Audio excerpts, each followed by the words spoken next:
Voice of Indonesia. Dari Indonesia untuk dunia. Indonesia untuk dunia, pendengar, Anda sedang mendengarkan siaran kami Voice of Indonesia melalui streaming di voinews.id atau juga aplikasi RRI Playgo. Dan kali ini saya juga mau ngobrol sama teman saya nih ya, sahabat kami Voice of Indonesia, para pelajar Indonesia yang saat ini menempuh studi. Dan kali ini dengan Mas Askal nih, saat ini sedang menempuh studi di Malaysia dan sudah tersambung pendengar melalui Zoom bersama Mas Askal ya, tapi kita sapa dulu nih nama lengkapnya nih pendengar, Muhammad Askal Askia Aziz, Ketua Umum PPI Malaysia.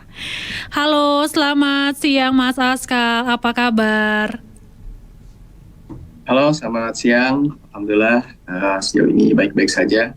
Mudah-mudahan juga rekan-rekan yang ada di Indonesia dan dimanapun berada semua dalam keadaan baik-baik saja. Terima kasih. Terima kasih Mas Askal. Saat ini di Malaysia sedang menempuh studi jurusan apa? Semester berapa? Iya, saya sendiri sekarang sedang menempuh program undergraduate sarjana 1 ya, di jurusan ilmu komputer, lebih spesifiknya di cybersecurity, dan alhamdulillah sekarang saya sudah berada di tahun terakhir saya. Jadi mudah-mudahan semua lancar sampai nanti di akhir tahun bisa graduation dengan nilai yang memuaskan. Oke. Mohon maaf, tadi di universitas apa Mas Askal? Oh iya, saya dari Universitas Al-Bukhari International University. Oke, Al-Bukhari International University di kota Alor Setar, Kedah, Malaysia lebih tepatnya. Oke, di Kedah, Malaysia ya. Ini jauh nggak sih dari Kuala Lumpur sendiri? Iya, memang cukup jauh ya. Kurang lebih mungkin jaraknya sama dari Jakarta ke Jawa Tengah ya. Oke. Jadi ada mungkin sekitar menempuh waktu 6 jam. Oke, 6 jam Kuala itu Lumpur. Transportasi bus ya atau darat ya? Iya, langsung aja, betul. Oke. Tapi kalau pesawat ada dong? Pesawat juga ada, tapi ya berhubung kita kan masih mahasiswa juga ya, jadi kita lebih mempertimbangkan menggunakan jalur darat sejauh ini. Berapa lama kalau naik pesawat dari Kuala Lumpur? Kalau naik pesawat bisa kurang lebih sekitar 2 jam lebih sedikit lah. 2 jam? Serius? Soalnya kalau ke... Ya itu 2 jam udah termasuk dengan perjalanan ke bandara dan lain sebagainya. Soalnya kalau ke Medan, Sumatera Utara aja udah 2 jam. Oke, Mas Askal ini ambil studi ilmu komputer di Malaysia ini jalur mandiri atau beasiswa? Ya kebetulan alhamdulillah saya berkuliah di Malaysia ini full scholarship. Jadi artinya pertama saya dapat beasiswa untuk mendanai tiket keberangkatan ke sini, kemudian juga beasiswa untuk bayar visa. Kemudian dari universitas sendiri, dari yayasan kampus sendiri memberikan saya fasilitas berupa akomodasi, kemudian juga memberikan beasiswa berupa tuition fee-nya seperti itu. Okay. Dan juga kebetulan kami mendapatkan kesempatan, jadi setiap bulan kami diberikan meal allowance atau mungkin bahasa uang saku ya setiap bulannya. Wah, ini hampir tidak mengeluarkan uang apapun ya. Iya, jadi memang kesini hanya membawa badan, siapkan mental, selebihnya alhamdulillah sudah ditanggung oleh orang-orang baik di luar sana. Oke. Ini kalau boleh tahu nih beasiswanya namanya apa nih? Mungkin teman-teman di luar sana atau para pendengar kami juga tertarik nih untuk ikut ambil beasiswa tersebut.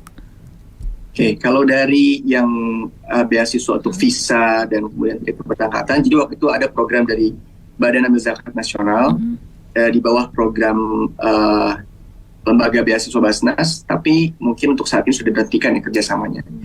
Itu yang pertama. Lalu yang kedua beasiswa dari Yayasan Al-Bukhari Foundation. Okay.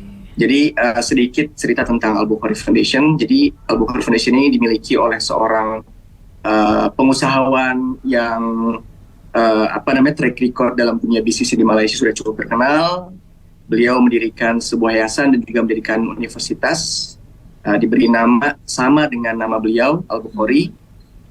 Kemudian ya dari situ beliau melakukan ekspansinya untuk meng-guide banyak mahasiswa-mahasiswa, pelajar-pelajar internasional untuk belajar di Al-Bukhari International University. Oke.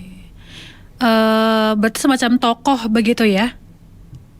Iya, bisa dikatakan seperti itu. Oke. Jadi kalau teman-teman tertarik untuk ikut atau ambil beasiswa ini, berarti langsung ke website dari yayasan ini sendiri ya? Iya, bisa. Bagi yang berminat untuk melanjutkan pendidikan di Malaysia, khususnya di Al-Bukhari International University, rekan-rekan pendengar boleh langsung menuju ke websitenya, boleh langsung di Google aja ditulis Al-Bukhari International University, nanti silakan ikuti prosedurnya, dan kalau misalnya memang eligible, insya Allah bisa melanjutkan studi di Al-Bukhari dengan full scholarship dari Yayasan Al-Bukhari. Terus gimana, susah nggak sih Mas daftarnya ataupun persyaratannya sendiri? Apakah ada juga TOEFL atau persyaratan nilai akademik sendiri untuk ikut ambil bagian dalam beasiswa tersebut? Untuk mendapatkan beasiswa ini sebenarnya agak cukup tricky ya. Jadi mungkin bisa dikatakan selama kita memiliki track record yang bagus di akademi kita, seperti contoh anak-anak SMA mungkin yang sedang mendengar siaran sekarang ini, selama kita bisa memaintain nilai kita dengan bagus, yang terpenting tidak berada di status yang mengkhawatirkan seperti itu ya, silakan saja coba di-apply, dan yang paling terpenting adalah menunjukkan rasa percaya diri dan rasa kesiapan, sikap kesiapan kita untuk meyakinkan para interviewer agar kita layak untuk mendapatkan scholarship ini. Jadi yang terpenting sih seperti itu ya, kita bisa menunjukkan value kita, bisa menunjukkan bahwa kita siap untuk mendapatkan beasiswa. Oh, jadi berarti nanti ada tes wawancara begitu ya, Mas Askal ya? Betul. Betul. Jadi setelah nanti ada seleksi administrasi, seandainya kita dinyatakan layak untuk melanjutkan, nanti akan diadakan sesi interview. Kalau dulu sih saya interviewnya langsung ke Jakarta, bertemu dengan langsung dekan-dekannya, kemudian rektor juga datang. Tapi kalau sekarang karena sudah terbiasa dengan online, akhirnya lebih memudahkan interviewer untuk mengadakan interview ini secara online seperti itu. Oke, jadi by Zoom lah ya. Iya, betul. Lalu kalau Mas Askal tahu nih, selain beasiswa dari Yayasan Al-Bukhari International Foundation ini, ada nggak sih beasiswa lainnya yang bisa dicoba juga untuk studi di Malaysia? Iya, untuk beasiswa di Malaysia sendiri sangat beragam dan cukup banyak. Artinya ada yang, dan ini tidak hanya terbatas untuk S1 ya. In fact, setahu saya justru beasiswa untuk yang S1 ini agak sedikit dibandingkan dengan beasiswa yang untuk program postgraduate seperti itu ya. Seperti kalau dari Indonesia sendiri kan kita punya LPDP, dan di LPDP sendiri ada 5 kampus yang sudah mendapatkan kemitraan bersama LPDP. Jadi nanti jalur lewat LPDP. Adapun yang lainnya bisa dicek juga di salah satu website IMGS, di halaman website IMGS. Jadi IMGS ini, Mbak, adalah sebuah organisasi yang beroperasi di bawah Kementerian Pendidikan Tinggi Malaysia, yang fungsinya adalah menerima dan memproses seluruh applicants international students yang mau melanjutkan studinya di Malaysia. Jadi ada namanya IMGS, itu bisa dicek aja nanti di websitenya. Di situ ada beberapa beasiswa yang terdaftar dari IMGS, dan saya yakin masih akan banyak sekali peluang-peluang beasiswa lainnya yang ada di Malaysia, yang hanya saja mungkin belum ada kemitraan dengan IMGS ya. Seperti kurang lebih di IMGS sendiri ada kurang lebih sekitar 59 beasiswa yang bisa kawan-kawan rekan-rekan cek. Dan kalau misalnya ternyata mungkin ada yang cocok dengan rekan-rekan, bisa silakan langsung ditanyakan langsung ke websitenya. Dan ada juga yang bisa mungkin langsung diproses saja untuk melanjutkan beasiswa di sana. LPDP ada juga ya, Mas ya? Iya, betul. LPDP ada juga. Ya, kurang lebih ada 5 kampus yang bermitra dengan LPDP. Oke. Nah, tadi kan ini info seputar beasiswa nih. Kalau menurut Mas Askal sendiri nih, kenapa akhirnya Mas Askal memutuskan studi di Malaysia ya? Karena kebanyakan orang pasti akan cari begitu ya untuk kuliah atau beasiswa tuh ke Eropa, ke Amerika, begitu kan ya. Ini kenapa nih milih Malaysia? Ini mungkin juga teman-teman penasaran ya, karena lokasinya juga nggak jauh dari Indonesia. Mungkin ada yang berpendapat kenapa nggak sekalian aja begitu ke Eropa? Ya betul, dan sebenarnya ini saya disclaimer dulu mungkin di awal ya, tanpa berusaha untuk mendiskreditkan pendidikan tinggi di Indonesia juga ya. Kenapa pada akhirnya saya malah memilih di Malaysia gitu kan, padahal banyak kampus-kampus di Indonesia yang lebih top. Jadi mungkin bisa dikatakan ini jalan kehidupan yang saya miliki seperti itu. Jadi pada awalnya memang saya hanya melihat ada opportunity untuk melanjutkan studi di Malaysia. Jadi kebetulan waktu itu saya masih baru lulus SMA. Saya sedang berusaha mencari-cari beasiswa yang bisa saya ambil. Sampai akhirnya saya menemukan beasiswa dari Basnas, membuka kesempatan untuk mendaftar di Al-Bukhari International University. Kemudian saya mencoba untuk melanjutkan proses aplikasi beasiswa ini dan sampai akhirnya diterima. Jadi bisa dikatakan pada awalnya pun saya hanya melihat bahwa ini mungkin opportunity yang bisa saya coba gitu kan. Tapi setelah saya pikir-pikir ada banyak sekali pertimbangan kenapa melanjutkan kuliah di Malaysia ini bisa sangat bermakna dalam kehidupan. Mungkin yang paling gampang untuk bisa saya gambarkan saat ini adalah worldwide exposure. Jadi bisa dikatakan kesempatan berkuliah di Malaysia ini saya bisa mendapatkan exposure ke dunia internasional yang sangat luas. Karena kalau kita melihat data yang dimiliki oleh IMJS juga tadi, organisasi yang sempat saya sebutkan tadi, di Malaysia sendiri kurang lebih ada sekitar 130 sampai 170 ribu foreign students yang berkuliah di Malaysia dari berbagai jenjang, baik S1, S2, dan S3. Dan mungkin kalau misalnya kita bandingkan exposure dengan exposure yang ada di Indonesia seperti itu, mungkin ini salah satu exposure yang akan sangat jarang ditemukan di Indonesia, walaupun banyak juga foreigners yang mungkin belajar di Indonesia. Itu yang pertama ya, jadi worldwide exposure yang saya temukan.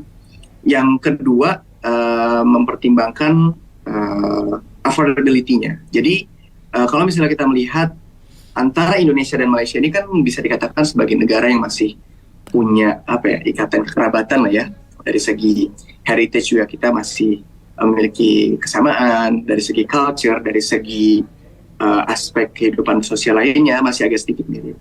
Dan juga kalau misalnya kita berbicara tentang cost living, for example, kayak cost living di Indonesia dan Malaysia ini tidak jauh berbeda. Jadi bisa dikatakan kalau misalnya kita melihat dari cost living index-nya mungkin hanya berbeda sekitar 0, sekian persen lah. Yang artinya kan ya baik kita hidup di Indonesia di Malaysia pun ya tidak begitu signifikan itu dalam cost living-nya. Jadi mungkin poin yang saya sangat highlight di sesi kali ini adalah yang pertama worldwide exposure-nya, lalu yang kedua affordability. Seperti itu. Jadi memang berpengaruh banget ya kalau kita kuliah di negeri orang, mungkin juga pengalamannya akan lebih banyak dapat ya dibandingkan mungkin di negeri sendiri. Itu memang yang penting ya Mas. Tapi yang menarik juga kalau di Malaysia mungkin adaptasi lingkungannya nggak terlalu sulit. Kalau kita belajar di Eropa kan adaptasi lingkungan apalagi cuaca tuh banget ya, karena ngobrol-ngobrol nih sama teman-teman PPI yang kemarin tuh mereka memang agak berat tuh mengatasi cuaca dan makanan ya. Kalau di Malaysia betul. Tuh nggak seberat itu ya, malah justru hampir sama ya kayak di Indonesia ya. Iya betul. Jadi memang kalau dari segi environment-nya pun nggak begitu berbeda jauh ya. Ya sesuai lah untuk saya yang gampang masuk angin gitu kan. Masuk angin. Kalau di Eropa mungkin saya akan sangat sering masuk angin, itu di Malaysia itu sama aja. Terus nyari tolak angin susah ya kalau masuk angin ya? Iya betul banget. Ini salah satu fun fact aja ya. Jadi ketika ada kawan-kawan dari satu kampus yang pulang ke Indonesia, beberapa item yang kadang suka kita minta tolong untuk bawa kan ada tolak angin. Tolak angin, kadang juga sambal terasi. Indomie kebetulan kita ada, tapi memang agak sedikit berbeda. Iya, rasanya kurang ya. Aku pernah coba tuh rasanya betul. Kurang micin ya. Iya, kurang micin, betul banget Mbak. Lebih enak pokoknya produk Indonesia yang dibawa langsung sih. Kalau kayak kita beli di sana tuh berbeda. Bahkan juga Indomie yang dijual di negara-negara lain kayak di Eropa, di Amerika tuh beda banget sama yang di tanah air nih. Kayaknya mending lebih enak bawa dari tanah air ya. Iya betul banget Mbak. Dan iya apa namanya, ada fun fact lagi sedikit. Jadi ada kawan saya di kampus, orang ini berasal dari Nigeria ya. Jadi memang di Nigeria sendiri kan banyak Indomie Mbak. Betul. Dan jadi somehow kita dipersatukan karena kita sama-sama suka Indomie. Kita ngobrol-ngobrol Indomie sampai akhirnya kita muncul dengan satu konklusi di mana kita sepakat tuh kalau Indomie di Malaysia ini agak kurang gitu. Bahkan versi Nigeria aja beda ya. Iya, mungkin antara Indomie Indonesia dan Nigeria jauh lebih mirip daripada di Malaysia gitu. Nanti kalau saya ada kesempatan ke Nigeria saya sharing-sharing lagi sama Mbak ya. Lebih banyak micin ya, sama-sama lebih banyak micin ya Nigeria. Ya bisa jadi. Atau mungkin proses pembuatannya agak sedikit berbeda. Oke, benar. Jadi adaptasi makanan nggak susah lah ya karena hampir sama ya. Berbeda juga nih rasanya nih ya. Kalau di Indonesia dan Malaysia nih, lebih banyak gula ya di sana ya. Iya, mungkin bisa dikatakan kalau range rasa dari Indonesia ini luas ya, bervariatif. Kalau di Malaysia ini agak sedikit sempit. Jadi kalau nggak yang pedes banget, ya paling yang asin dan sebagainya. Tapi kurang lebih sama. Jadi nggak masalah ya untuk cari makan. Kalau adaptasi lingkungan juga di daerah Kedah gimana nih? Di daerah saya sendiri, daerah Kedah, sebenarnya bahasa yang digunakan oleh warga negara Malaysia yang ada di Kedah ini agak cukup berbeda dengan bahasa Malaysia lainnya. Jadi bisa dikatakan memang logat dan aksen di Kedah ini agak sedikit sulit. Jadi kadang kita yang orang Indonesia pun, dan bahkan kadang yang orang Malaysia dari Kuala Lumpur pun kadang sulit gitu untuk berbicara dengan orang Kedah karena logat dan aksen mereka yang berbeda. Iya, jadi memang mereka ada sedikit aksen yang lebih membuat cara mereka ngomong itu agak sedikit lebih susah untuk didengar lah. Seperti itu. Tapi ya overall dari segi kita bersosialisasi, dari segi kita berbicara ya sama saja, tidak jauh berbeda. Tapi apakah mereka juga menggunakan bahasa Inggris sehari-hari, Mas Askal? Ya, ini hal yang menurut saya patut dicontoh oleh orang-orang Indonesia ya. Jadi tadi seperti yang saya bilang, worldwide exposure-nya, karena mungkin bahasa Inggris adalah bahasa yang bisa dikatakan sebagai part of their mother tongue juga gitu ya. Jadi even kalau misalnya kita berada di warung-warung makan, di pinggir-pinggir penjajah makan dan lain sebagainya, ketika kita ajak berdiskusi menggunakan bahasa Inggris pun, at least mereka masih bisa paham dan mereka masih bisa berdialog. Kadang kan kalau misalnya di beberapa tempat yang saya pernah kunjungi di Indonesia misalnya, saya coba untuk menggunakan bahasa Inggris, kadang dari yang ada di Indonesia mungkin agak sedikit kesulitan untuk memberi respon dan sebagainya. Tapi kalau di Malaysia mungkin karena itu tadi ya, mereka sudah terbiasa dengan bahasa Inggris, akhirnya mereka bisa lebih enjoy untuk berdialog dengan bahasa Inggris. Walaupun mungkin tidak masih terbata-bata, tapi at least mereka paham. Dan untuk studi di sana sendiri apakah menggunakan karena internasional pakai bahasa Inggris ya? Untuk sehari-harinya ya? Maksudnya pakai bahasa Inggris. Jadi memang semua sudah ditanggung, bahkan ada uang bulanannya juga. Jadi memang nampaknya tidak perlu mengeluarkan biaya apapun ya. Paling kalau mau jajan yang lain ya? Iya, jadi uang saku ini kita gunakan untuk makan. Jadi kan uang makan ini kadang tidak cukup ya untuk memenuhi makan aja gitu kan. Jadi kita pun kadang suka jadi kita ya harus pintar-pintar untuk cari nabung gitu kan. Side job nggak boleh ya di sana ya? Kenapa? Untuk cari pekerjaan tambahan nggak boleh ya pelajar di sana? Iya, sebenarnya ada regulasi yang pertama dari pihak kampus sendiri, mereka punya regulasi tersendiri. Dan kemudian dari visa yang kita miliki pun juga kan ini visa permit untuk belajar gitu kan. Jadi artinya sebenarnya tidak dibenarkan untuk digunakan untuk bekerja. Tapi mungkin kalau jatuhnya internship sebagai student ya nggak bisa. Karena dan ini juga menjadi hal yang positif di Malaysia ya. Jadi kebanyakan dari kampus di Malaysia ini salah satu program yang diwajibkan adalah industrial training. Jadi kalau saya sendiri di jurusan saya di ilmu komputer, di 2 semester terakhir ini dialokasikan untuk industrial training di company-company manapun. Seperti itu. Seru ya, jadi ada trainingnya langsung begitu. Iya betul. Jadi di satu sisi kita mendapatkan exposure yang cukup di aspek akademik, kemudian juga di satu sisi kita mendapatkan exposure di dunia pekerjaan seperti itu. Oke. Lalu ini udah mau tahun terakhir di Kedah, kemana saja nih? Sudah kemana aja? Sudah keliling kemana aja nih, Mas Askal nih? Jangan lupa jalan-jalan dong ya. Ya, karena kebetulan begini Mbak, kondisinya seperti ini. Pertama saya mahasiswa, terus kedua juga waktu itu kan lagi zamannya COVID ya. Betul. Jadi mau nggak mau kita agak sedikit terbatas sekali. Jadi saya pribadi dan kawan-kawan terdekat saya baru bisa benar-benar jalan-jalan itu ya 1 tahun setelahnya lah. Setelah kita mengumpulkan uang dan lain sebagainya kan. Ya sejauh ini yang paling berkesan bagi saya mungkin saat jalan-jalan ke Pulau Langkawi ya. Jadi Pulau Langkawi ini salah satu pulau yang ada di Kedah juga. Dia perbatasan dengan Thailand. Dan ini pulau yang sangat-sangat eksotis. Sampai sekarang juga lingkungannya masih terjaga. Terus juga keadaan sosial di sana juga masih sangat ramah untuk para turis yang datang di sana. Jadi mungkin di sini saya menyarankan kalau kawan-kawan ingin main ke Kedah, silakan main ke Langkawi. Iya, jadi memang salah satu bonusnya kalau kuliah di luar negeri itu kita bisa jalan-jalan ya.